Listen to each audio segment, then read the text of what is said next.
Hi and welcome to BizToday. I am Nazareen Ebrahim. BizToday is your weekly business show where we profile successful entrepreneurs. We take a look at the latest business trends and take key learnings from them in order to learn more. And then we do a roundup of your events diary to get your networking game going. So our lineup for this week, we've got successful entrepreneur Arthur Charles van Wyk of Fluence Marketing in studio to give us a bit of insight into his entrepreneurial journey.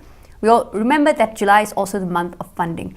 So we've got Peter Bailey in, who's come in with South Africa Challenge and also brought in an interesting initiative with Lend Through Care. And we'll be talking about microfinancing. And then we take a look also at your events. So be sure to stay tuned. Our successful entrepreneur on BizToday, Arthur Charles van Wyk. Let's tell you a bit about Arthur. In 2011, Arthur Charles van Wyk launched Fluence, a digital marketing agency with the altruistic agenda of helping businesses use technology better in their sales and marketing endeavors. This includes digital lead generation, digital brand management, social selling online, reputation social media and websites, and search engine marketing. And Arthur's also a key influencer and figure in the Durban digital industry. Welcome to the show, Arthur. Thanks for having me. Thank you so much. Good to be here. It's wonderful to have you on BizToday as one of our successful entrepreneurs. I of course know about your long career and history in the entrepreneurial world. So it's been some journey. But Absolutely. Today you're going to tell us all about that. So who is Arthur Charles van Wyk? Well, Arthur Charles van Wyk is firstly an entrepreneur. Secondly, I wouldn't really use the word influencer so much. It's a bit of a straw. It's almost like saying you're a guru, you're a sage, you one of those things. But yes, I try to influence. I suppose that's a matter of debate, right? Yeah, absolutely. I think that's the reason I started my business as well, because marketing is all about influence. All you do is you basically use content to influence a purchasing decision, and that's really what it's all about. Grew up on the dusty streets of the Cape Flats. Eventually went to university. From university, started a business. From a business, got co-opted onto another business. Met my wife, moved to Durban, and 6 years later, I started Fluence New Marketing, and that's really where I am today. Entrepreneur, a bit of a social entrepreneur as well. We have some projects that we do where we help people, so a little bit of that as well. I also think of myself as somebody that think very deeply. I always ask the questions that most people are too afraid to ask, so that we can get to the answers that everybody's afraid of hearing. Of course. So that's really who Arthur van Wyk is.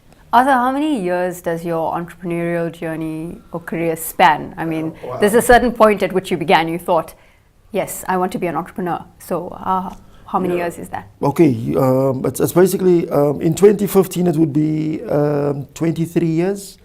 But I need to say at this point that I always thought I'd end up as a doctor or a scientist or something. It is only after I matriculated and I wasn't accepted at university, and I spent 3 years working in a factory, that I realized I'm actually an entrepreneur. So I started my first business in 1992, fresh out of matric, working as a factory employee. I sold key rings inside a matinee nightclub in Cape Town.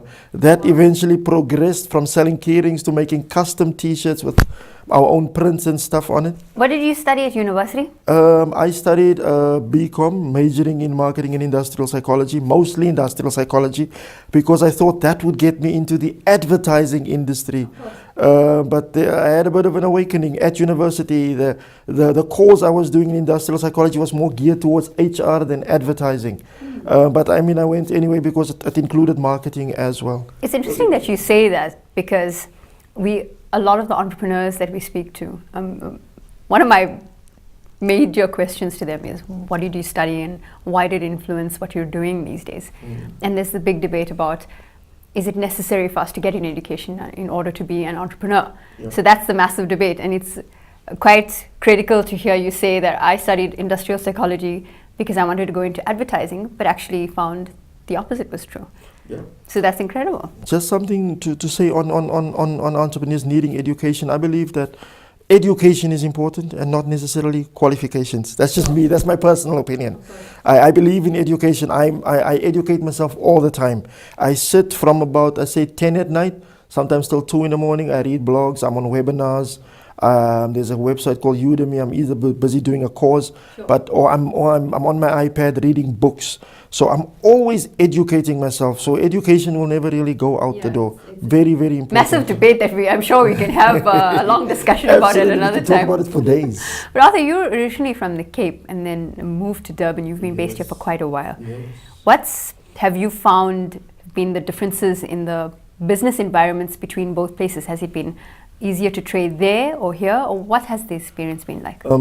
I would have to say that doing business in Cape Town is a lot easier.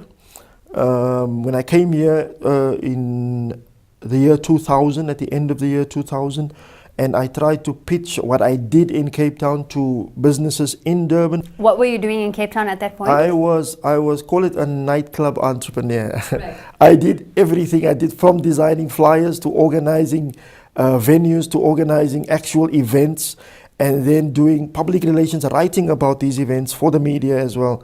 I also had a little bit of a club DJ booking agency. So nightclubs got their DJs from me. I also did nightclub promotions. If you wanted to be in the newspaper in Cape Town, you came to me.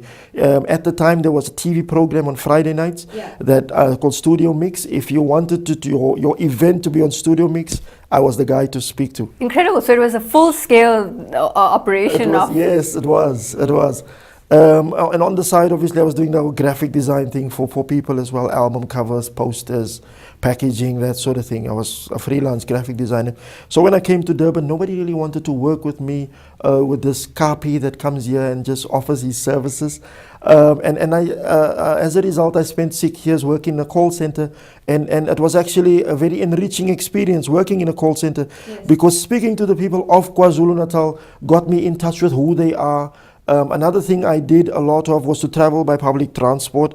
I believe that public transport in itself is a university. It teaches you so much about the social dynamics, the cultural dynamics, how to interact with the people that you're marketing to. So that to me was an education in itself.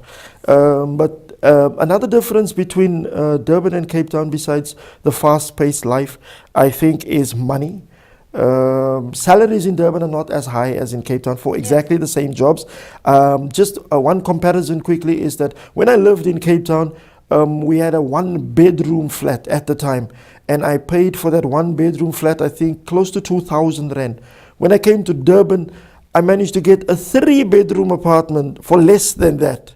So to me, that was kind of a wake-up call to that. And even up till today, I mean, you find that people come from Umhlanga or from Westville to come and shop in OverPort because of prices. There's a huge difference in price for products, the same products between Cape Town and Durban. Durban is just also the cost of living in Durban. I mean, salaries doesn't really have to be that high because things don't really cost that much.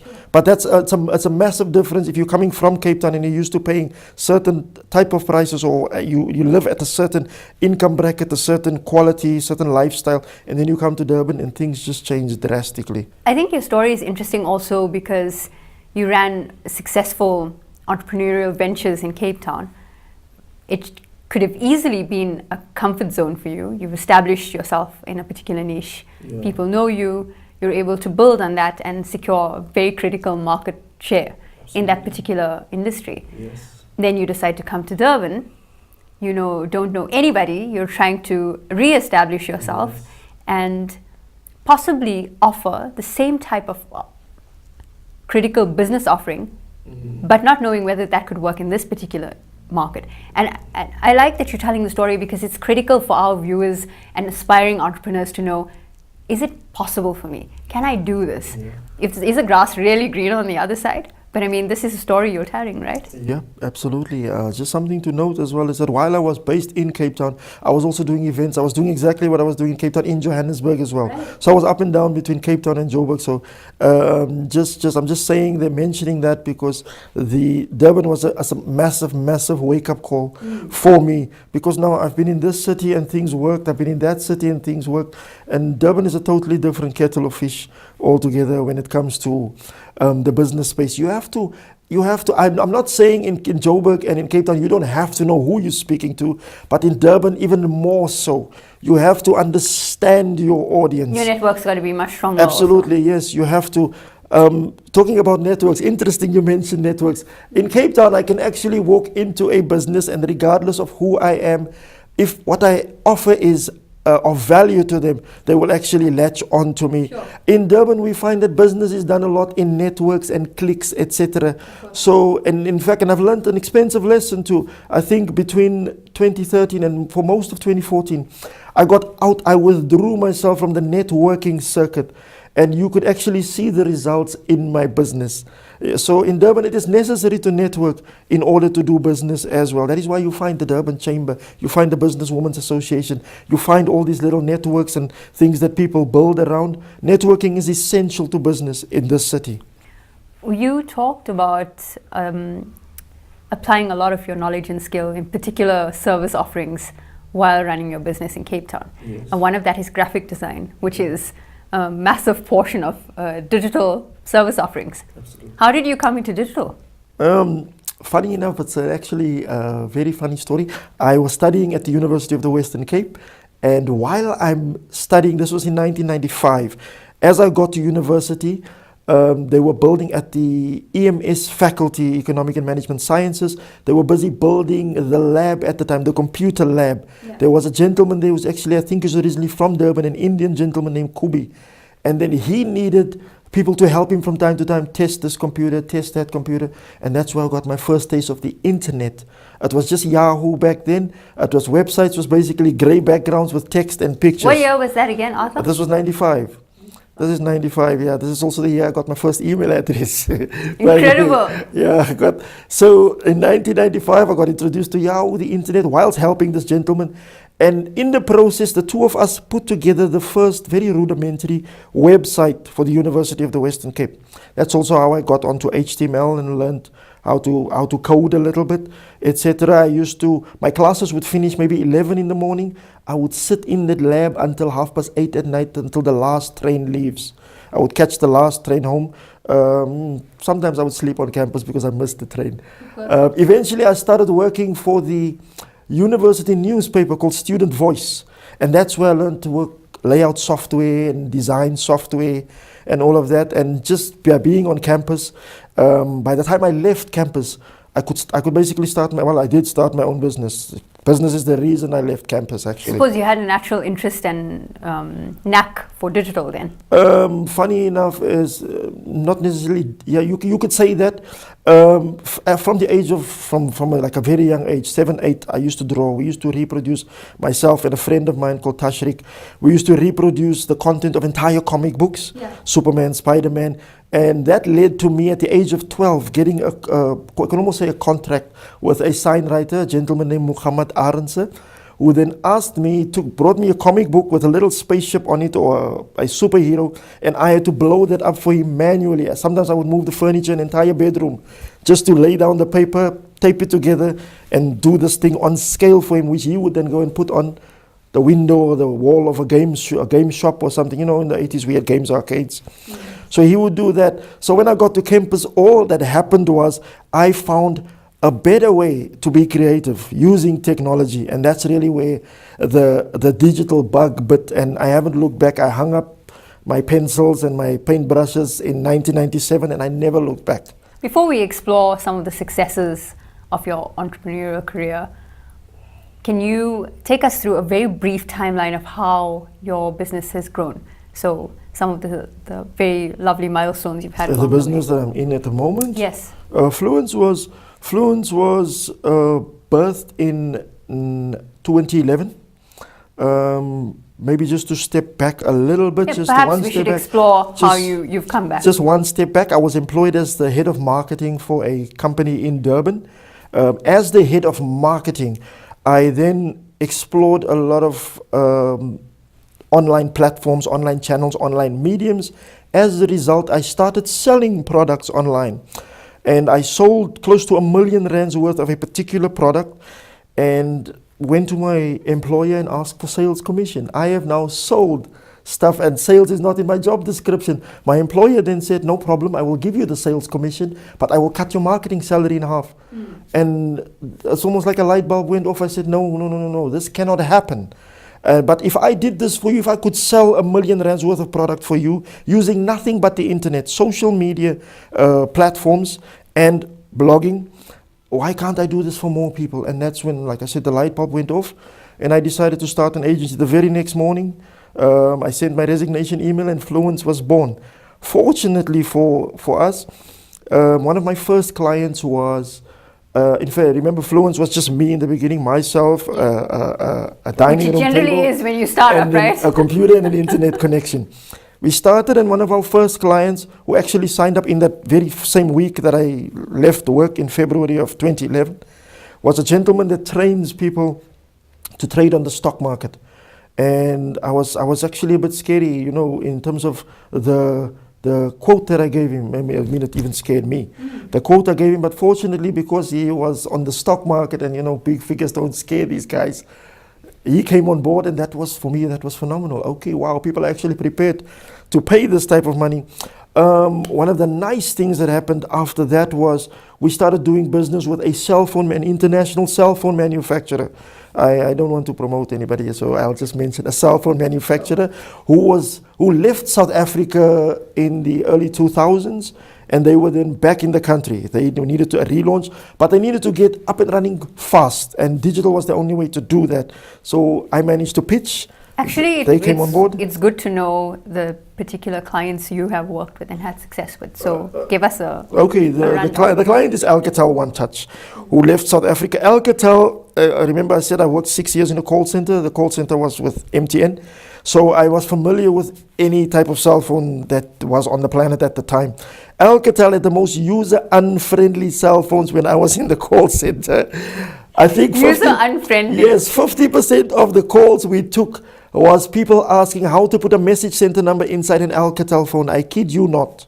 50% of the people in KwaZulu-Natal did not know how to put a message center number. So that was an interesting client then that you had. A very interesting client, because now they made a comeback. They had better phones. Their phones had better user friendliness, the user experience, everything was. They had touchscreen phones. They were basically, they upped their game.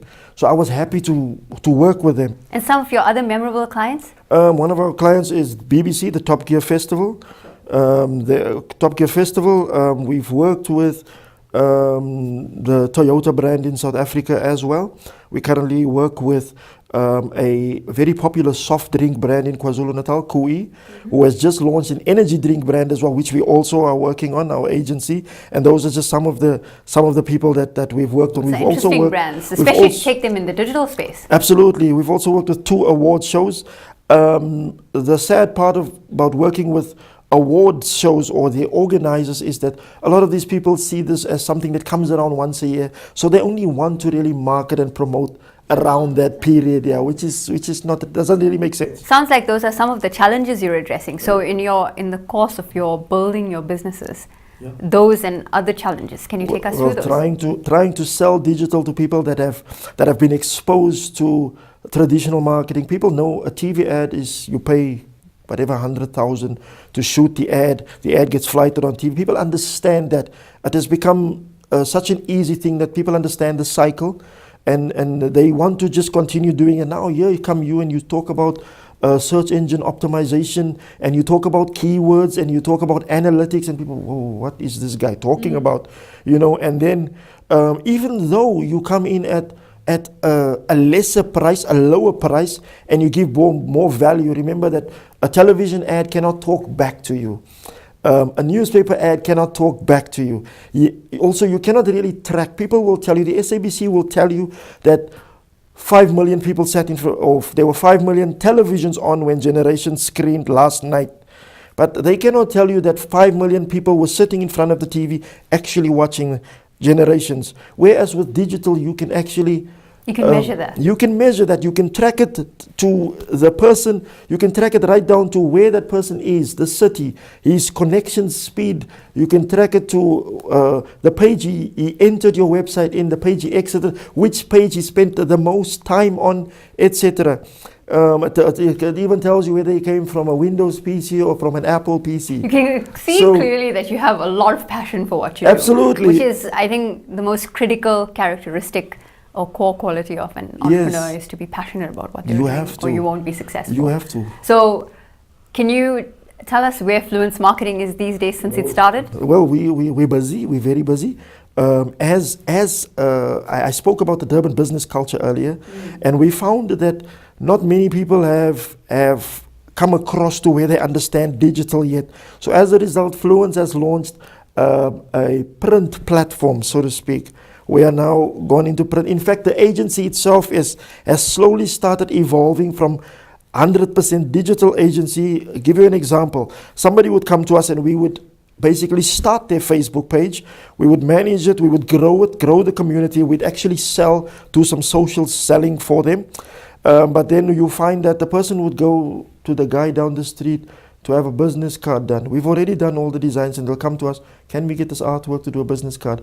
They don't really understand that we have all these resources and the manpower and the talent in-house to do all of these things. So as a result, the agency has started evolving from 100% digital, just doing search engine optimization and optimizing websites. We are now moving into the print space. We've actually started offering design as a service and not necessarily design as a back office to digital. So design is now a service. So we're slowly really morphing into a full service agency, but digital is still our backbone. Because you can't really escape that. You can't. Digital is the future, really. So that's really where Fluence is. But we've gone into print now because we find that a lot of business people, especially business people that appeal to the LSM 1 to 4 category, don't really understand digital, but they understand print. So we're now using print as a means to build a bridge between the two, to bring people across from what you know and understand to the unknown, the thing you don't understand. So as part of our print offering, we offer you an ad in our print publication, but with that ad you get several mentions on a social media platform. So people start to see the value of Facebook, for example, where they saw it. One gentleman told me a while back that, oh, Facebook is the mix-it of the internet. I love these Facebook challenges. is the mix-it of the Yes, internet. I love these challenges because now I had to prove to this gentleman that there's value in a platform like Facebook. But they think of it as a place where you come to have fun and talk to your friends and post photos of what you eat. And that's not really the case. Another example of how Facebook is really a business tool. In the year 2013, we sold, our agency sold 3 million rands worth of tickets to the Top Gear Festival using Facebook, Twitter and BBM. Just Facebook, Twitter and BBM. Nothing else. No website, no blogging, no handing out flyers, no That's TV a pretty ads. integrated strategy, a strong, aggressive one, I imagine. It is. And then, I mean, there was our brief was to sell 8% of the tickets, but eventually we ended up selling 20%. And that's how, just social media alone. I'm not even talking about websites, SEO and all of that. Just social media alone can be a very powerful business tool. But you have to understand where people are in their understanding Which is of why marketing. Fluence launched a print publication called OverPort Express. Exactly, OverPort Express. So yes.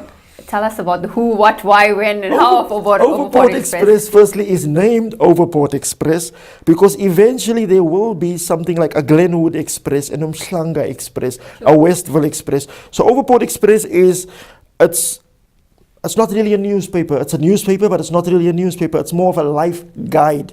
We don't do a hard reporting. We don't talk about who got murdered and whose house got broken into and show police standing with guns and drugs. We don't do that sort of thing. What we do is our objective is when you pick up a copy of this paper, OverPort Express, and by the time you put it down, you know so much more than what you knew before you picked it up. So what we'll do is we'll profile maybe somebody in the community that does either good work or is a business person that maybe does good business that wouldn't necessarily get that exposure otherwise. We do articles on exercise and maybe nutrition as well, how to eat and train properly. We do articles, for example, in the first edition of OverPort Express, we had an article on banking is dead, long live banking, how banks would try and give you a savings account, but there is not a single bank in South Africa that encourages and actively promotes saving. So we're just trying to wake people up to this too, that listen, saving is a must. You have to save. But the banks are not there for saving, because remember, the bank is a business and they make their money from you transacting. You're using the ATM, you're depositing money, you're doing EFTs, you going to a restaurant and paying with your card. You know, it's so easy now. I mean, I travel by Uber and Of course. You know. So what I'm thinking is that the company is continually innovating in terms of their service offerings, because you've seen, or you had seen, the purpose and value of digital. Yes. And you've now said to yourself, well, let me take a step back, because in order to play in the space and to have that kind of growth, or to address the continuing challenges of a growing LSM or a growing market that are exposed to new technologies, you've got to identify the different kind of avenues, which I think, from what the lesson I can take away from you today, Arthur Charles van Wyk, and having launched Fluence Marketing and moved across the country to be able to explore your entrepreneurial journey, is that you weren't afraid to push that barrier, or to be able to identify new opportunities. So it is very sad that we have to end our conversation, but what advice could you give to aspiring entrepreneurs? Well, something I said earlier already is that education is important, not necessarily qualifications.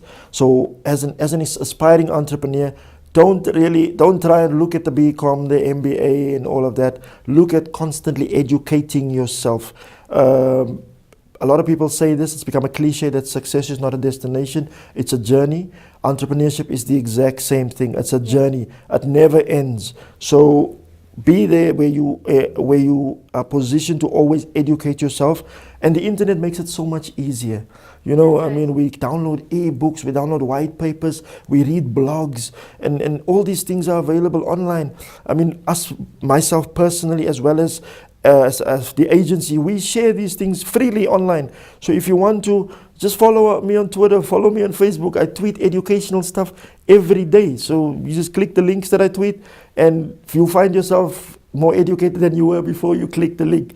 The other thing that a lot of entrepreneurs are doing wrong, I would say, is that they get into businesses. I mean, I watched Dragon's Den, the South African version. Even the UK version is a little bit better, but the South African version, you find that a lot of entrepreneurs come and they pitch businesses that they think is a good opportunity, and not necessarily a business that they're passionate about. Passion is the main ingredient. You need to be passionate about it, and secondly, you need to be able to be in a place where, if your team, the people that you surround yourself with, leave tomorrow. Remember, people move from one company to another, etc. So if anybody leaves you tomorrow, that your business should be able to carry on. For example, in Fluence, I can design, I can code, I can analyze spreadsheets. Whatever my team can do, all of those things I can do. So we take away that you hire smart people who are smarter than you. Absolutely. But know different points of your business. In a particular area of my business, yes. People that can do that better than me. But if they leave tomorrow, I can still fill the gap. So entrepreneurs, don't go tomorrow and say, I want to start an e-commerce business, but you don't even know how to write HTML code. You know, things like that. You just saw that, okay, I think mattresses for babies is a good thing, so I'm going to sell mattresses for babies online. But you don't know the first thing about how a mattress is manufactured. You don't know the first thing about the different textures of mattresses that it has to be. You don't even know who you just see, wow, mattresses for babies. I haven't seen this before, so I want to do this. So do something that you're passionate about, and do something that you yourself can do, should there be nobody else around you that can do it. Arthur, it was such a pleasure to have you in studio today. It was a pleasure being here. I'm really grateful that you were able to share your story with us and inspire other aspiring entrepreneurs who want to take that journey but just don't know how. So thank you very much for joining us on BizToday. Thank you for having me. Appreciate your time. That was our successful entrepreneur for the week, Arthur Charles van Wyk of Fluence Marketing, who's moved all the way across the country to explore his entrepreneurial dreams. Remember that this month of July is funding, a focus on funding. So when we come back, we'll be speaking with Peter Bailey, who's all the way from the UK, to take us through a new initiative he's brought to our shores.